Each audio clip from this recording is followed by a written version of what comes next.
जंगल में बहुत तेज बारिश हो रही थी। मीनू मौसी और रानू चिड़िया आपस में बातचीत कर रही थी। मीनू मौसी, जंगल में 3 दिन से लगातार बारिश हो रही है। अब तो इस बारिश को बंद हो जाना चाहिए। तुम सही कह रही हो रानू, लगातार हो रही बारिश से सभी बहुत ज्यादा परेशान हैं और चिंतित भी। मैं जरा जंगल का एक चक्कर लगा कर आती हूँ। इतना बोलकर रानू चिड़िया बारिश के बीच उड़ने लगी। रानू चिड़िया उड़ते हुए कुछ ही दूर गई थी कि तभी उसकी नजर एक बकरी के बच्चे पर पड़ी, जो कि बारिश में भीगता हुआ कांप रहा था। अरे ये बकरी का बच्चा तो ठंड में कांप रहा है। लगता है ये अपने घर का रास्ता भूल गया है। रानू चिड़िया ने इतना कहा ही था कि तभी रानू चिड़िया की नजर उस बकरी के बच्चे से थोड़ी दूर खड़े हुए एक पेड़ के पास एक भेड़िए पर पड़ी। ये भेड़िया तो हमारे जंगल का मालूम नहीं होता, ये तो किसी दूसरे जंगल का लगता है। रानू चिड़िया उड़ते हुए भेड़िए के पास पहुंच गए। कौन हो तुम? मैं अपने जंगल के सभी प्राणियों को जानती हूँ। तुम तो इस जंगल के नहीं लगते।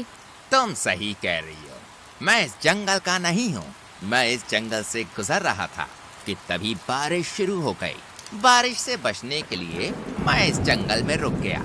जब बारिश बंद हो जाएगी तो मैं चला जाऊंगा। ठीक है। इतना बोलकर रानू चिड़िया उस बकरी के बच्चे के पास जाकर बोली, तुम यहाँ पर क्या कर रहे हो?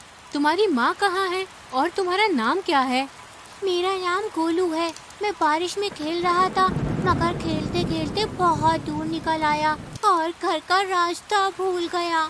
इतना बोलकर गोलू रोने लगा। तुम चिंता मत करो, मैं तुम्हें तुम्हारे घर ले जाऊंगी। मेरी माँ मना कर रही थी, लेकिन मैंने उनकी बात नहीं मानी। तुम्हें अपनी माँ की बात माननी चाहिए थी। चलो मेरे साथ। रानू चिड़िया गोलू को लेकर कुछ ही दूर चली थी कि तभी गोलू की माँ गोलू को ढूंढते हुए वहाँ पर आ गई। तुम कहाँ चले गए थे गोलू? तुम्हें पता है मैं कितनी परेशान हो गई थी। अपनी माँ को देखकर गोलू खुश होते हुए बोला, मैं आपकी अब हमेशा बात मानूंगा माँ। रानू चिड़िया गोलू की ओर देखकर बोली, अब तुम अपनी माँ के साथ घर चले जाओ और जब तक बारिश बंद नहीं हो जाती तब तक बाहर खेलने मत आना। गोलू अपनी माँ के साथ चला गया और रानू चिड़िया उड़ते हुए मीनू मौसी के पास जाकर सारी घटना बताने लगी। रानू चिड़िया की बात सुनकर मीनू मौसी बहुत गहरी सोच में डूब गई। मीनू मौसी, आप इतनी गहरी सोच में क्यों डूब गईं? कहीं वो भेड़िया उस मासूम बकरी के बच्चे को नुकसान पहुंचाने की तो नहीं सोच रहा था ना? अरे नहीं मीनू मौसी, वो भेड़िया तो खुद डरा सहमा पेड़ के नीचे खड़ा हुआ था। बारिश बंद होने के बाद वो चला जाएगा। अगले दिन बारिश थम गई। रानू चिड़िया धूप का आनंद ले रही थी कि तभी मोनू चिड़िया वहाँ पर आकर रानू चिड़िया से बोली, अरे रानू, तुम यहाँ आकर बैठ गई हो और वहाँ पर बेचारी एक बकरी फूट फूट कर रो रही है। कौन सी बकरी फूट फूट कर रो रही है? मुझे नहीं पता। वह बेचारी अपने बच्चे को ढूंढती फिर रही है। उसका कहना है कि उसका बच्चा कल रात से घर से लापता है। चलो मेरे साथ। रानू चिड़िया मोनू चिड़िया के साथ तुरंत वहाँ पर चली गई। उसने देखा वह बकरी गोलू की माँ थी। रानू चिड़िया उसके पास जाकर बोली, क्या हुआ? तुम रो क्यों रही हो? कल मैं अपने गोलू को घर पर ले गई थी। सुबह जब मेरी आँख खुली तो वो घर से गायब था। मैंने पूरा जंगल छान मारा मगर वो कहीं नहीं मिला। तुम घबराओ मत, मैं अभी उसे तलाश करती हूँ। रानू चिड़िया गोलू को ढूंढने लगी। तभी उसकी नजर एक पेड़ के नीचे उसी भेड़िए पर जा पड़ी, जो कि आराम से लेटा हुआ था। रानू चिड़िया उस भेड़िए के पास जाकर बोली, क्या तुमने एक बकरी के बच्चे को कहीं देखा है? वही बकरी का बच्चा जो कल बारिश में भीग रहा था। मैंने किसी बकरी के बच्चे को नहीं देखा। वैसे तो तुम कह रहे थे कि बारिश होने के बाद तुम यहाँ से चले जाओगे। हाँ हाँ, चला जाऊंगा। तुम तो ऐसे बोल रही हो जैसे कि इस जंगल की राजा हो और यहाँ पर तुम्हारा ही अधिकार चलता है। अरे मेरी जब मर्जी होगी मैं यहाँ से चला जाऊंगा। रानू चिड़िया अपने मन ही मन में बोली, मुझे तो इस भेड़िए पर शक हो रहा है। मुझे जंगल के राजा शेर से इसकी शिकायत करनी होगी। रानू चिड़िया जंगल के राजा शेर के पास चली गई और सारी घटना बताती हुई बोली, मुझे उस भेड़िए पर शक हो रहा है। तभी शेर क्रोधित होकर रानू चिड़िया से बोला, इसका मतलब वो भेड़िया सही बोल रहा था। तुम हमेशा जंगल के प्राणियों के खिलाफ मेरे कान भरती रहती हो। ये आपको क्या हो गया महाराज? तभी रानू चिड़िया ने देखा वो भेड़िया गुफा के दूसरे हिस्से से निकलकर गोलू के साथ वहां पर आकर शेर के सामने खड़ा हो गया है। रानू चिड़िया हैरत से इस दृश्य को देखने लगी।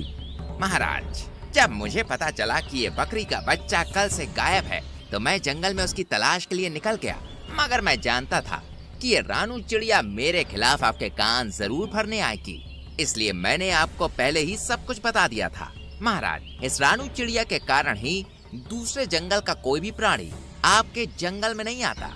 शेर रानू चिड़िया की ओर देखकर बोला, और तुम कह रही थी कि इस भेड़िए ने बेचारी बकरी के बच्चे को मार डाला, मगर ये तुम्हारे आने से पहले ही इसे यहाँ सही सलामत ले आया। तुम्हें अब सजा मिलेगी, तुम्हें जेल में डाल दिया जाएगा। इतना बोलकर शेर ने अपने सिपाहियों को आदेश दे दिया और रानू चिड़िया को एक पिंजरे में बंद कर दिया। शेर भेड़िए की ओर देखकर बोला, तुम्हारी जब तक मर्जी हो तुम यहाँ पर रह सकते हो। भेड़िया खुश होकर वहां से चला गया। इधर मोनू चिड़िया इस सारे दृश्य को देख रही थी। वह तुरंत मीनू मौसी के पास पहुंच गई और सारी घटना बताते हुए बोली, कुछ कीजिए मीनू मौसी, जंगल के राजा शेर ने रानू चिड़िया को बंदी बना लिया है। मीनू मौसी गहरी सोच में डूबते हुए बोली, जब रानू चिड़िया ने मुझे बताया था कि वो भेड़िया एक पेड़ के नीचे खड़ा हुआ उस बकरी के बच्चे को देख रहा था, मुझे तभी कुछ न कुछ गड़बड़ लग रही थी। जो भी हो, लेकिन आप कुछ भी करके रानू चिड़िया को उस पिंजरे से बाहर निकालिए। चिंता मत करो मोनू, हम दोनों को अभी फिलहाल कुछ नहीं करना, हमें सिर्फ उस भेड़िए पर गहरी नजर रखनी होगी।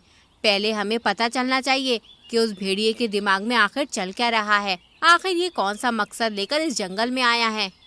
मीनू मौसी और मोनू चिड़िया उस दिन से उस भेड़िए पर नजर रखने लगी।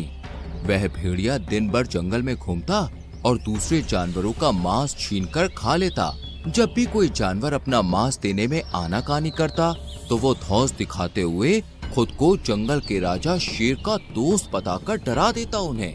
एक दिन भेड़िया टहलते टहलते गोलू बकरी के घर के नजदीक चला गया। गोलू अपने घर के बाहर खेल रहा था। भेड़िया उसे अजीब सी नजरों से देखने लगा, मगर उसे नहीं पता था कि मीनू मौसी उस पर नजर रख रही है।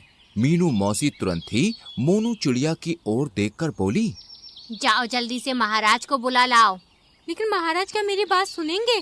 तुम्हें कैसे भी करके महाराज को यहाँ पर लाना है। मुझे इस भेड़िए के इरादे सही नहीं लग रहे और महाराज का यहाँ आना बहुत जरूरी है।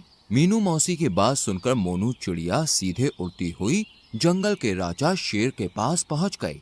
यहाँ पर क्यों आई हो मोनू? महाराज, आपको अभी और इसी वक्त मेरे साथ चलना होगा। मुझे अब चिड़ियों पर भरोसा नहीं रहा। सोच लीजिए महाराज, कहीं ऐसा ना हो कि आगे जाकर आपको अपने फैसले पर पछताना पड़े।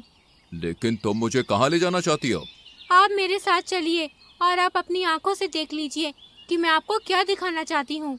शेर राजा मोनू चिड़िया के साथ सीधा उस जगह पर चला गया।